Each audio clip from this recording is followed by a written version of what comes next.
Hello and welcome to this lecture.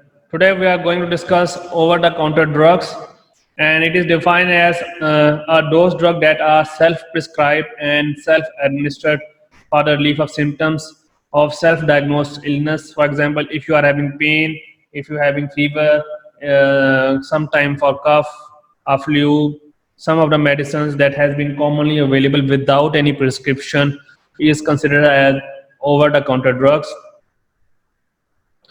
And there are some key facts that we found that FDA estimate that consumers self-treat 4 times more health problems than doctors treat using OTC drugs. So wherever I use the term OTC, it means over the counter. So FDA estimate that if people self-prescribe by themselves by taking look on Wikipedia or online literature, they are more prone to health effects as compared to the patients that go to the doctor and ask for proper diagnosis. So you have to understand that the use of self-medication such as over-the-counter drugs are not good. For example, one of the common example of using aspirin or paracetamol, they are all I know used for the treating fever or the pain. But the problem is that if someone take this medicine more than it is required, then you have some serious consequence like the excess use of paracetamol can lead to liver failure, or excess use of aspirin can be fatal with your blood clotting system. So you have to understand. And if you take a look of my slide, you found that Americans spend over 1 point over 18 billion a year on an OTC product. So there is a huge increasing trend of self prescription in America that is very dangerous and life threatening. When we take a look of FDA regulations on OTC products, the FDA made a decision not to study individual product but to review the active ingredients. So you have to understand the difference between the product and active ingredient. As one active ingredient can be prepared by several products, several companies. There are different companies, pharmaceutical companies that can make the product of one active ingredient. So the FDA or even other regulatory authorities, they always look as an active ingredient whether it is under OTC or not OTC, because the product that is not OTC are behind the counter, BTC. So the FDA sometimes they put the drug under the OTC, sometimes they exclude, because sometimes when the research found that some people misuse that OTC product, then they put back to the behind the counters. So I mentioned there are several of the 26 class of OTC drugs to be reviewed by the FDA, including psychoactive ingredients, sedative, sleep help, analgesic, cold remedies, antitussive, antihistamine, or allergic products and stimulants. So FDA reviewed these products, and some they put into OTC, sometimes they put in BTC.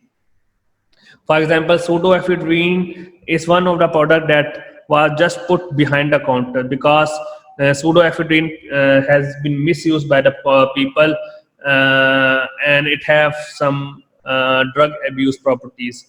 So when we talk about safe and effectiveness, especially for OTC drugs, because these drugs uh, can be taken by anybody without any prescription. The main thing you need to understand, I mentioned several times in my class that no thing in the world is safe. There is nothing is safe in the world. Everything, if somebody use in excess, can have that consequence.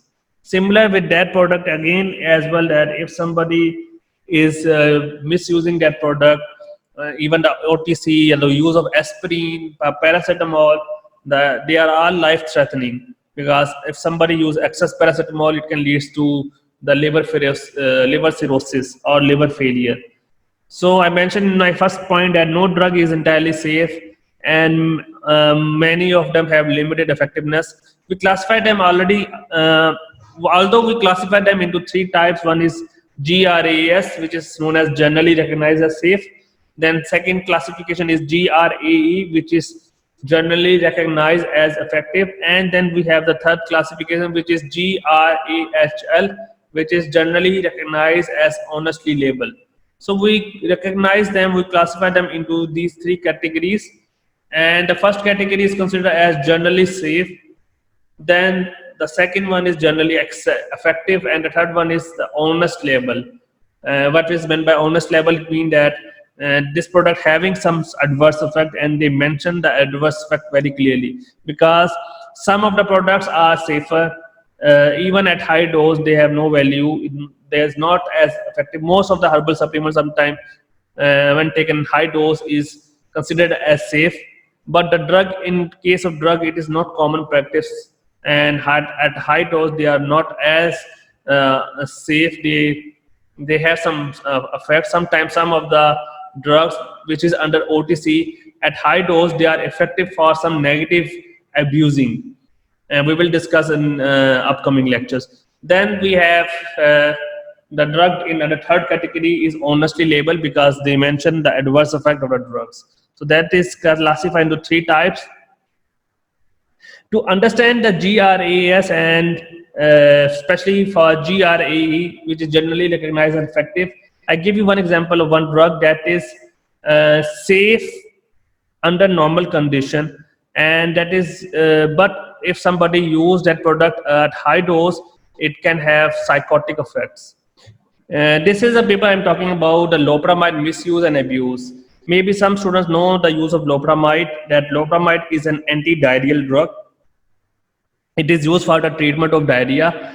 But what happened that at high doses, the loperamide is psychotic. It is used for psychosis, for hallucination. And it is very strange that we found that from 1985 to 2016, the results I'm reading it, 54 case reports of loperamide toxicity was published, 21 cases between 1985 and 2013, and 33 cases between 2014 and 16. So you can see that the increase of the toxicity of loperamide, especially in recent years, and it is very, and especially they mention in the United States as well. But nobody is monitoring, and because it is under OTC, and if somebody have the diarrhea, people take this drug as anti-diarrheal. But it is very dangerous because the toxicity is increasing, especially in the United States. And I'm not going to see it, but if you see that they mention, because of high dose of loperamide for hallucination, what happened that it affect on the heart. They mentioned the cardiac arrhythmia. I know you are not familiar with the medical terms, but in simple word, that a high dose of loperamide can lead to the cardiac problems or heart diseases, and that is very important. We need to avoid these kind of drugs. Then next topic in this case is simplifying label. FDA moved in 1997 to create a uniform standard for the label and minimum printing size for constant order, especially for active ingredient, direction, use of warning, and bold bullet headings.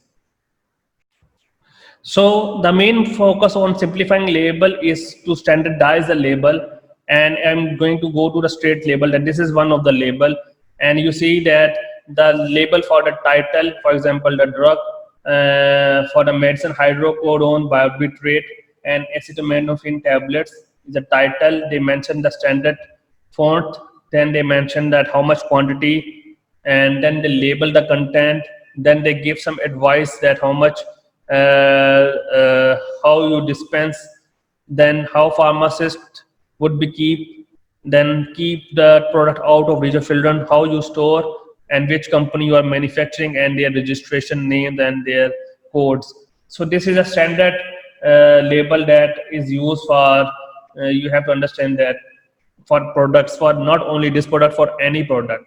And this label are very important because they are indicating the following things. Number one, they are indicating the active ingredient. They are indicating the quantity of that product. They are also indicating some instructions for the pharmacist how to dispense, and they also indicating to the patient, especially to the family, that keep the medicine out of reach of children.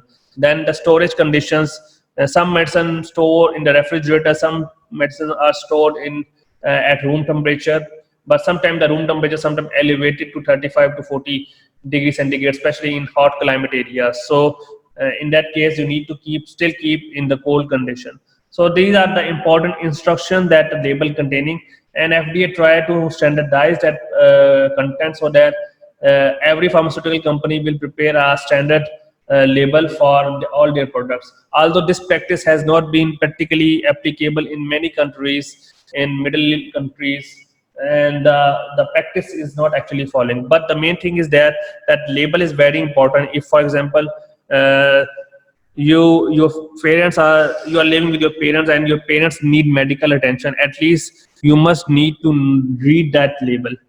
And not only you, everybody need to know the basic thing, that what are the instructions that has been given, what is the name of the product, what is the active ingredient, just for the information. So the main important thing is that the active ingredient, that is very important, and how to store that product, that is very important. And the dosage is important, but usually the dosage will be instructed by the doctor or physician, so you need to follow that advice. And the instruction also good for the pharmacist as well, especially for administration, for storage, and for specific inventories for the pharmacist, that how to keep, how to dispense, because some of the products are light sensitive. Light sensitive. So we need to avoid the light in certain drugs, such as mycophenolate. Vitamin B12 is very sensitive to light. So we need to avoid the light in these categories. Okay, when we compare the over-the-counter versus prescription drug, we have to understand that what is the difference between them. Over-the-counter drugs is commonly available without prescription, as I mentioned before. For example, paracetamol, ibuprofen, or mouthwash. Prescription drugs always present under the prescription.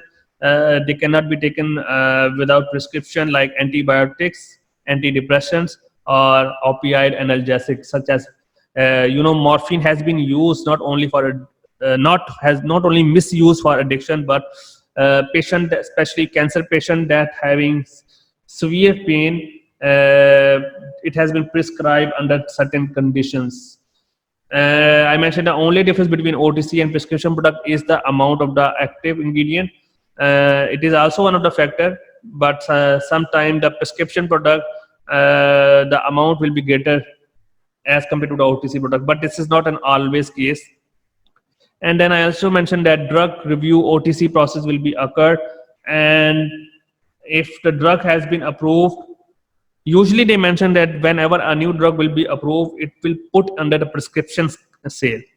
Any new product that will be sold is under prescription, because we need to do post marketing survey. We need to see that the effects, whether it has any severe adverse effects or not. But once the review will be approved, and it will be go to the OTC, then it can be changed its status from prescription to OTC. Between 1972 and 1992, 20 ingredients were switched to OTC status, and they also mentioned that if any product approved to prescription, then it will never change to OTC. A drug, if it approved to prescription, it will remain under prescription category and not change to OTC, because OTC we have limited products, because the abuse of the OTC products is very important, and then it will be a problem for the society. The drug that is recently switched to OTC is lansoprazole for heartburn, and the antihistamine fexofenadine. These are the two products that are recently changed from prescription to OTC. So thank you so much for today's lecture. Hope to see you again.